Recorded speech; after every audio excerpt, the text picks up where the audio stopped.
I mean, it's funny because it's kind of chicken and egg in the sense that it absolutely shaped so many of my values and standards, but they're ones I already had. So I went to the Marines because I had those things.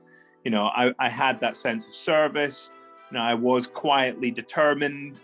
I looked for positivity and cheerfulness in the face of adversity. Those are the things that drew me to the Marines. But then what the Marines do is put you in situations where you really develop that. And that's getting thrown in puddles, being cold, wet and miserable, and all the way to Afghanistan, facing the hardest circumstances you can imagine.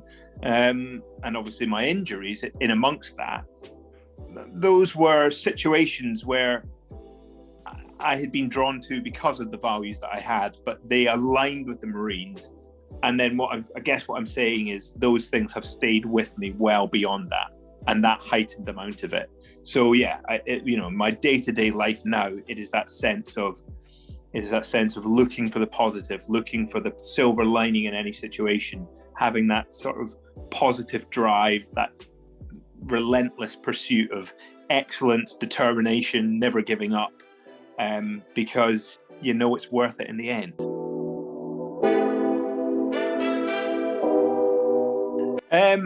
It is hard to tell because there were a lot of hurdles and you had to clear some of them more than once. But the biggest thing is wrapping your head around the enormity of what you're facing, I suppose. The doctors told me my recovery would take 1.5 to 2 years. The reality is it took more like 5 to 6 years, and actually 10 years later, you realize that you're never recovered. I will never have the physical ability that I used to. It's not to say that I can't be fit. It's not to say that I can't challenge myself, but I will never do things in the way that I used to. And so you'll never be fully recovered. And that is both a physical challenge, but also a mental challenge to be able to adjust and accept that. And accepting things like going from being fiercely independent in the Marines to now being quite dependent on others. And that's not a bad thing. There's a positive to be learned about, appreciating the support networks you have and having people to rely on. But it was, losing your independence is a terrifying thing, and it's a really hard thing to adjust to. So I think the biggest thing was just trying to adjust to the enormity of the challenge and the fact that, the repercussions of what I sustained will live with me forever.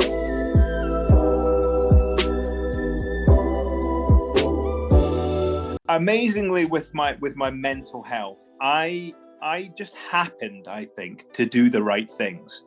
When I look at the points in my recovery where things could have gone, terribly wrong with my mental health, I think by accident did the right things. And that was mainly through my openness and my honesty, my ability to vocalize what I was seeing, how I was struggling. Not even necessarily ask for help, but just say it to people in a manner where they could offer help, or they could at least just listen. And that burden was taken off of me. And again, no one really told me to do that. And it wasn't even that I was doing it even necessarily with a trained professional. It was more that just not letting things build up within myself, being open, being honest with others, and therefore being honest with myself.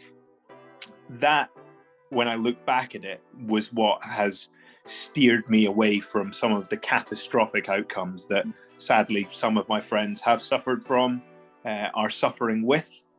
But it's not to say that I always get it right, and it's not to say that it was easy, but I do count myself lucky, not that it didn't happen to me, but rather that I just managed to avert it through unintentional means, essentially.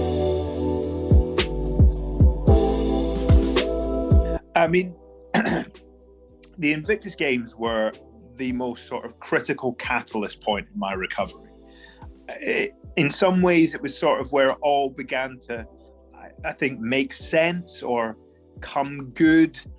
And suddenly it was being able to gauge the fact that in the last, it had been 3 or 4 years up to that point, I had made tremendous progress, but because I was starting from so low, and more crucially, I was starting from a place that was well below what I was used to experiencing.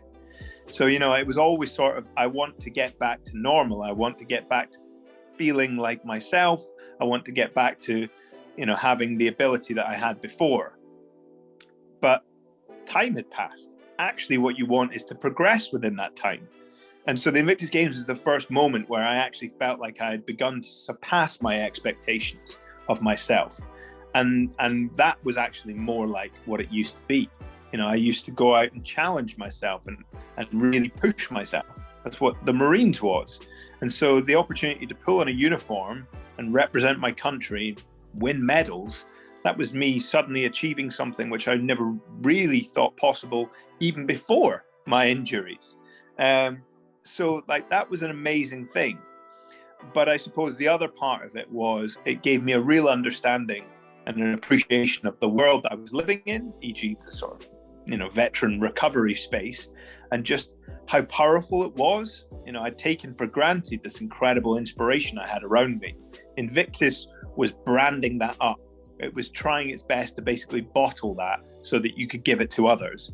And of course, that was the thing that really excited me and drew me to wanting to be a broadcaster and work in TV and radio, because that was the opportunity to tell people's stories who were otherwise overlooked, but I knew had an amazing story to tell and an amazing purpose. And I used to be a teacher once upon a time. And in some ways, as a TV presenter now, I still see myself as a teacher, because you're imparting knowledge and information on people. You're telling stories. So that's what I'm doing with a much bigger platform. But none of that would have been possible without the Invictus Games, because it just supercharged my recovery, and I suppose my ambition with it. Really motivated me to think that something extraordinary could be possible.